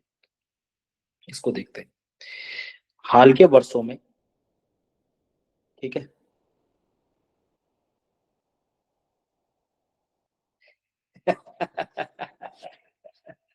हाँ यार, सही है। ठीक है, अगला देखते हैं। भारत में वायु, हाल ही के वर्षों में मानव गतिविधियों के कारण वायुमंडल में, ठीक है, ठीक है, कार्बन डाइऑक्साइड की सांद्रता में वृद्धि हुई है, किंतु इसमें बहुत सी वायुमंडल के निचले भाग में नहीं रहती है। मतलब ये वायुमंडल है, इसके ऊपर वाले परतों में तो CO2 की मात्रा बढ़ी है, लेकिन यहाँ पे नीचे नहीं रहती है। अब नीचे क्यों नहीं रहती? अब मुझे ये बताओ, ये बोल रहा है कि ये अर्थ है, और ये इसका एटमॉस्फेयर है, और इसके आसपास CO2 नहीं है। अब क्या हो सकता है? ऊपर ऊपर है। ये बोल रहा है कि ध्रुवीय बर्फ क्षेत्र वायु का प्रग्रहण कर लेते हैं, मतलब ध्रुवीय जो पोलर जो एरियाज हैं वहां पे जो बर्फ है उसको संग्रहित कर लिया जाता है एक तरीके से। वायु को, वायु का, किसका पूछ रहा है? CO2 का। वायु में कितनी गैसें आती है? ऑक्सीजन, कार्बन डाइऑक्साइड, नाइट्रोजन, बहुत सारी गैसें आती है। तो स्टेटमेंट तो काट देंगे ना हम, कोई दिक्कत है इस स्टेट? अरे भाई वायु में कितनी सारी, ये ओवरऑल की बात कर रहा है और ध्रुवीय क्षेत्र वायु का नहीं करते। ये CO2 की अगर बोलता, CO2 की बोलता तो हो सकता था, लेकिन ये तो पक्का नहीं होगा। अनदर पार्ट, वह बाह्य समताप मंडल में पलायन कर जाती है। वह बाह्य समताप मंडल, अरे भाई समताप मंडल में पलायन कर जाती है तो फिर ऐसे तो नीचे कार्बन डाइऑक्साइड बिल्कुल ही नहीं बचनी चाहिए थी। तो ये तो एक्सट्रीम स्टेटमेंट हवा में बना दिया। समुद्रों में पादप प्रकाश संश्लेषण कर लेते हैं, इस वजह से प्रकाश संश्लेषण की वजह से हम ऑक्सीजन ले पाते हैं और ऑक्सीजन यहाँ पे अधिक ऑक्सीजन उस मात्रा में पर्याप्त रहती है। ठीक है, तो इसका आंसर आ गया बी, और इसने पूछा था सही। क्लियर ये? तो ऐसे हवा में बनाने वाले स्टेटमेंट से भी बचना। ठीक है, अगला ये बोल रहा है कि शैवाल प्रस्फुटन हो रहा है, मतलब शैवाल एक तरीके से अधिक मात्रा में उस क्षेत्र में हो गए हैं, उसके क्या कारण हो सकते हैं? शैवाल प्रस्फुटन पता होगा ना आप लोगों को क्या होता है? हाँ भाई रवि बताओ, क्या कोई डाउट है? ठीक है, तो शैवाल प्रस्फुटन क्या होता है? जब सुपोषण होता है। यार कैमरा ऑन कर लो सब लोग। ठीक है, सुपोषण होता है, और सुपोषण कब होता है? जब जो अवसाद है उसकी मात्रा अधिक हो जाती है। तो ये बोल रहा है समुद्रों में उत्प्रवाह, मतलब अपवेलिंग, सी अपवेलिंग, सही है। अपवेलिंग होगा तो ज्यादा पोषक तत्व ऊपर आएंगे, पोषक तत्व ज्यादा ये तो उसको फायदा नुकसान, मतलब शैवाल प्रस्फुटन हो सकता है। ठीक है, दूसरा मानसून में भूमि से जल प्रवाह, मानसून आया, जल नदी में पानी गया, नदी का पानी सागर में गया, उस वजह से क्या होगा? सागर में क्या रह गया? ज्यादा पोषक तत्व आ गए, तो हो सकता है ये भी रीजन हो सकता है। ज्वार नदमुख से पोषक तत्व, हाँ भाई ये तो बेसिक सी बात है, इसमें आएगा। समझ में आया सेक्शन? अब सवाल समझ में आया? चलो ये देखो, पुराने और अप्रयुक्त कंप्यूटर होते हैं, ठीक है, अव्यवस्थित निपटान के कारण कौन से ई अपशिष्ट निर्मुक्त होते हैं? भाई अगली बार जितने भी PYQ करके आओ ना, मैं किसी से भी लॉजिक पूछ सकता हूँ, डायरेक्ट लॉजिक बताना। ठीक है, मैंने तुम सब लोगों को बुक बता दी है और उसमें लॉजिक प्रिपेयर करके आना। ठीक है, अगला सही का उत्तर चुनिए। ई अपशिष्ट पर्यावरण में निर्मुक्त होते हैं किससे? पुराने कंप्यूटरों से। अरे भाई प्लूटोनियम होगा, हेप्टाक्लोर होगा तो बर्बाद हो जाएगा, जैसे प्लूटोनियम हो, प्लूटोनियम निकलने लग जाएगा तो मर नहीं जाएंगे। मोबाइल इधर रखा है और इससे प्लूटोनियम निकल रहा है, तो मेरे रेडियो एक्टिविटी मेरे इधर से निकल रही है, मैं कल मर गया तो चीटिंग है ना ये तो इसको काट दूंगा। 7 काट दो, 7 काट दो, 7 काट दो, आंसर आ गया। ठीक है, चलो अगला। ये क्वेश्चन बस ओनली और ओनली इसलिए रखा है क्योंकि ये क्वेश्चन ना पूरा का पूरा पेज ले लेता है एक UPSC का। ठीक है, एक साइड का पूरा पेज एक क्वेश्चन में रहेगा और आप क्वेश्चन देख के डर जाते हो। बिल्कुल बिल्कुल मत डरना, जितना बड़ा GS में क्वेश्चन आता है उतना इजी सवाल होता है। हाँ, इस बार वाले राष्ट्रपति वाले सवाल को छोड़ के। ठीक है, 2023 में एक राष्ट्रपति वाला सवाल आया था, आधे पेज का था, लगा इजी होगा, लेकिन उसका तो 2 स्टेटमेंट देख के समझ में आना चाहिए, ये तो करना ही नहीं है। तो इसका आंसर वैसे डी है, इजी सवाल है, वन ऑफ द इजी सवाल है, मुझे बताने की जरूरत नहीं, आई होप कि पढ़ लोगे। फिर से ये देखो, कुछ भागों में पीने के पानी में जल प्रदूषण के रूप में पाया जाता है यूरेनियम। यूरेनियम जल में पाया जाएगा, फिर तो आदमी परमाणु संयंत्र बॉडी के अंदर लगा लेगा कि एनर्जी भी मैं ही दूंगा करंट लगा लगा के। ठीक है, तो 5 हटा दो, 5 हटा दो, 5 हटा दो, खत्म गेम। वो सार्बिटोल अगर तुम्हें पता हो तो इसको भी हटा सकते हो।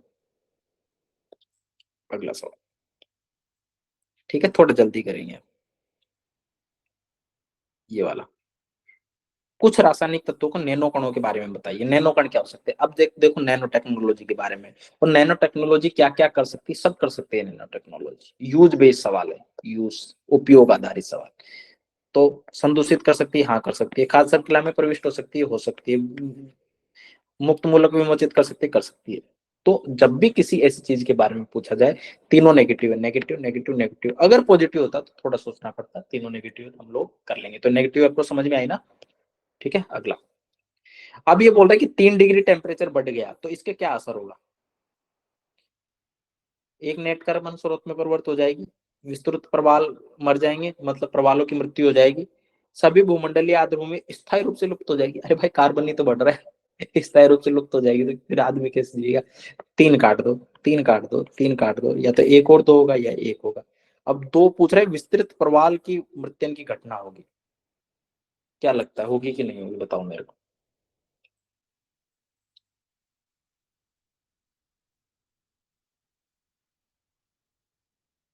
2 डिग्री से 3 डिग्री बढ़ रहा है और बोल रहा है कि विस्तृत, बोल रहा है कि पूर्ण रूप से नहीं बोला उसने, व्यापक रूप से बोला। तो व्यापक रूप से तो होगा भाई, 2 डिग्री पे कितना परसेंट नुकसान हो गया? 3% पे तो कितना हो जाएगा? चलो अगला सवाल बताओ। कृषि में नाइट्रोजन उर्वरकों को अत्यधिक अनुप्रयोग, नाइट्रोजन का अत्यधिक उपयोग कर रहे हैं हम लोग, ठीक है, इसका क्या प्रभाव हो सकता है? यौगिक सूक्ष्म जीवों को मिट्टी में प्रतिरोध प्रोलिफरेशन हो सकता है, नेगेटिव पॉजिटिव मुझे नहीं पता। अगला, मिट्टी में अम्लता की बढ़ोतरी हो सकती है, भूमजल में नाइट्रोजन का निष्कालन हो सकता है, नेगेटिव। लेकिन अगर सूक्ष्म जीवों का प्रतिरोध भवन हो गया, मतलब प्रोलिफरेशन हो गया, तो वो ज्यादा क्या करेंगे? सोइल को ज्यादा वो करेंगे, और ज्यादा सोइल करेंगे उर्वरक हो जाएगी मृदा। तो ये ओवरऑल पॉजिटिव की बात कर रहा है, जबकि ये दोनों नेगेटिव की बात कर रहा है, और ये बात कर रहा है अत्यधिक अनुप्रयोग, है ना? तो इसका आंसर हो जाएगा 2 और 3। अगला सवाल, अब बोल रहा है कार्बन डाइऑक्साइड मानव जनित कारणों से उत्सर्जन के कारण कौन से संभावित स्थान हो सकते हैं इसके न्यूनीकरण के? देखो 3, कार्बन चक्र, नाइट्रोजन चक्र, ऑक्सीजन चक्र, और फास्फोरस चक्र, और एक कौन सा था? सल्फर चक्र। तुम्हें पता होना चाहिए, यहाँ से सवाल आते हैं, इस चीज को ध्यान रखना, ठीक है। अब बस इसमें ये बोल रहा है कि भाई कहाँ कहाँ इसको दफनाया जा सकता है कार्बन को। तो कोयले के संयंत्रों में, तेल के, सब जगह निपटा दो, कहीं पे भी को कार्बन को निपटा दो, कोई दिक्कत नहीं है हमें। ये बोलो, बायोरेमेडिएशन की बात कर रहा है। बायोरेमेडिएशन आई होप कि तुम्हें पता होगा। बायोरेमेडिएशन होता है कि मतलब जीवों द्वारा रेमेडी करना, ठीक है। अगला, यह प्रकृति में होने वाली जैव निम्नीकरण प्रक्रिया का संवर्धन, प्रदूषण को स्वच्छ करने की तकनीक है। बात सही है, वही तो करता है, ठीक है, पढ़ रहे हो ना तुम लोग? अगला, कैडमियम लेड जैसी धातु से युक्त किसी भी संदूषक को सूक्ष्म जीवों के प्रयोग से जो सहज ही पूरी तरह से, देखो सहज ही पूरी तरह से बना के दिया ना इसने एडवर्ब, कुछ ना कुछ हल्का सा चीनी, मिट्टी, पानी लगा के देगा, तो उसको गलत मानना है। आप अपना आंसर हो गया 1 और 3, तीसरा सही है, ठीक है। चलो आगे। अगला, कार्बन फर्टिलाइजेशन की बात कर रहा है, कार्बन फर्टिलाइजेशन की बात कर रहा है। तो ये तो वैसे भी तुम देख लो, कार्बन फर्टिलाइजेशन क्या करता है कि फर्टिलाइजर क्या करता है कि उत्पादकता को बढ़ा देता है एक तरीके से किसी भी चीज की। तो ये पादप वृद्धि ओनली एक ही है, बाकी देखो कार्बन सांद्रता की, पृथ्वी का बढ़ा हुआ तापमान। तो कार्बन फर्टिलाइजेशन क्या, अर्थ का टेम्परेचर बढ़ाने के लिए फर्टिलाइज, इसको तो ग्लोबल वार्मिंग बोलेंगे ना, कार्बन फर्टिलाइजेशन क्यों बोलेंगे। अगला, कार्बन डाइऑक्साइड की सांद्रता के परिणाम महासागरों में अम्लता में बढ़ेगी, तो फर्टिलाइजेशन कैसे होगा? नहीं, ये तो अम्लीकरण करेंगे उसको। बोले वायुमंडल में CO2 की वृद्धि के कारण जलवायु परिवर्तन के अनुरूप पृथ्वी पर सभी जीवधारियों का अनुकूल, सभी जीवधारियों का अनुकूल है, आंसर इज।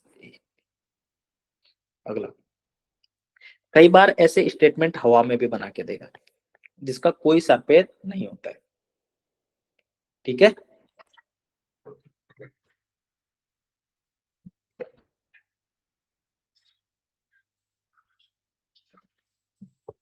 इस क्वेश्चन को पढ़ो।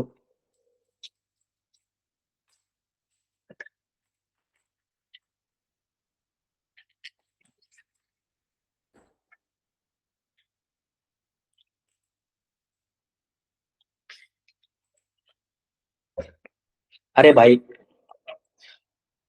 नदी दल में प्रदूषण के कारण भूमजल का प्रदूषण तो होगा और भूमजल स्तर नीचे भी चला जाएगा, लेकिन नदी की लवणता में कमी होगी, वृद्धि होगी, कैसे डिसाइड करोगे आप? नहीं कर सकते ना। तो मैंने बोला था कि ऑल ऑफ अबोव से एक बार बचना, अगर कोई लॉजिकल स्टेटमेंट तब तक नहीं हो तब तक एनवायरनमेंट में हम नेगेटिव स्टेटमेंट लेके, नेगेटिव अप्रोच लेके चलते हैं। आई होप कि मैंने तुम्हें समझा दिया था। अब देखो, विस्तारित उत्पादक उत्तरदायित्व की बात करते हैं, ठीक है। तो भाई 1998 99 में तो हमारी इतनी औकात नहीं थी कि हम जिसने सामान निकाला है उसी को जिम्मेदारी दे सके, तब तो ऐसा नहीं हुआ होगा, है ना। अरे क्या समझ पा रहे हो, मतलब 1998 और 1999 में हम इतने सक्षम हो गए थे कि भाई जिसने ये चीज बनाई है उसको वापस दे दे कि भाई तू इसको फिर से पुनर्चक्रित करेगा, नहीं कर सकते ना तब तो, हम उस स्टेज में थे ही नहीं भाई। तो दोनों काट दो, क्या बचता है, ये एक तो खाद्य सुरक्षा अधिनियम और दूसरा ई अपशिष्ट अधिनियम। तो सी आंसर, ई अपशिष्ट अधिनियम 2011 में आया होगा, ई अपशिष्टों का रिसाइक्लेशन करेंगे। अगला, ठोस प्रबंधन 2000 के लिए कौन सा कथन सही है? सही पूछा, याद रखना। 5 कमेटी 6 हो गई, तो केवल अधिसूचित नगरीय स्थानीय निकायों और सभी औद्योगिक नगरों, बाकी नगरों का क्या होगा, गांव का क्या होगा, गांव में स्वच्छता नहीं चाहिए हमको, काट दो। 4 कोटि हुई, 6 कोटि हुई तो काट दो।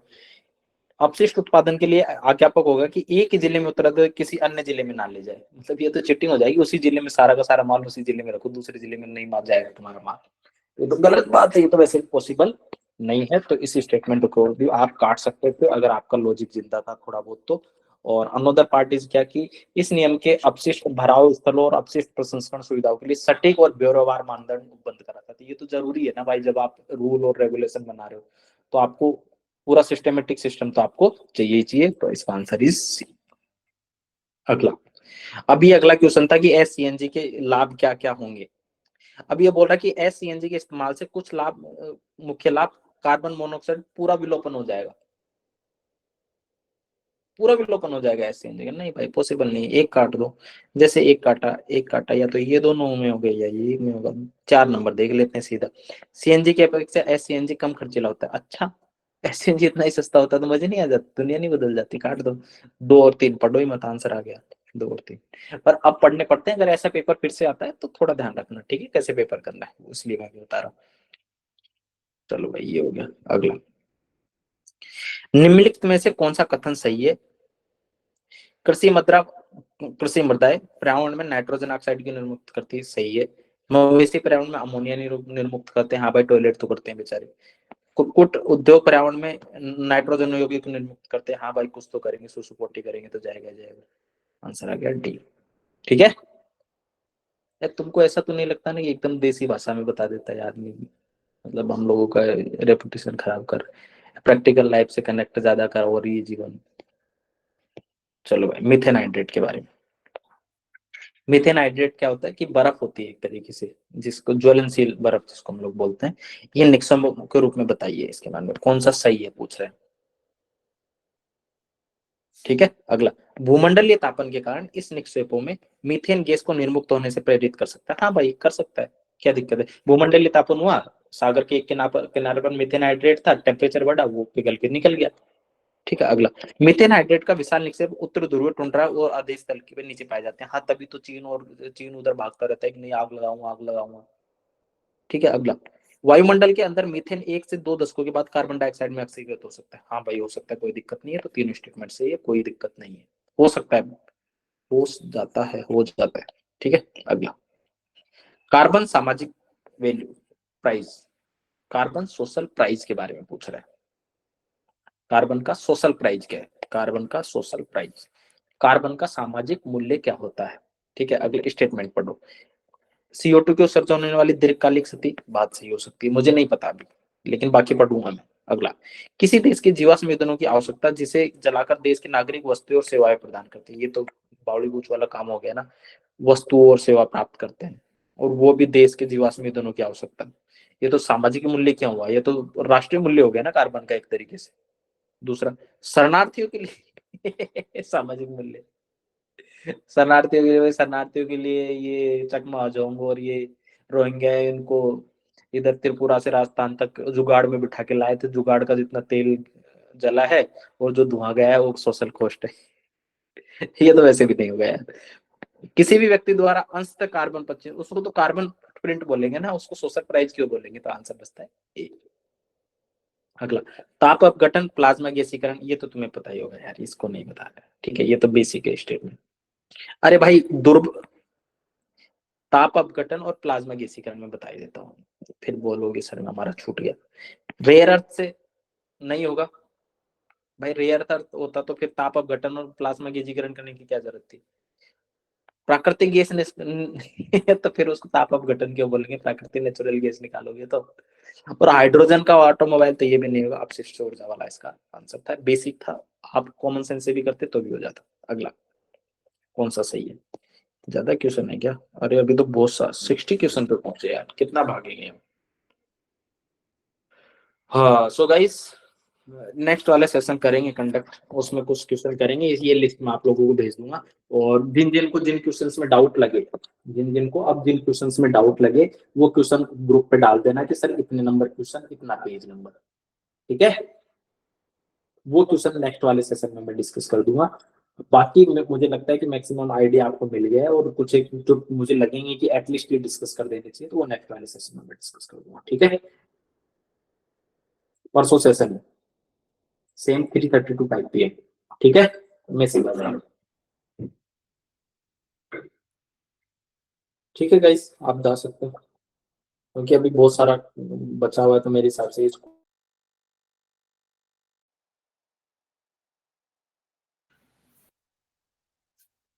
और थोड़ा अच्छे से भी कर लेंगे, ठीक है। हाँ हाँ, पूछो।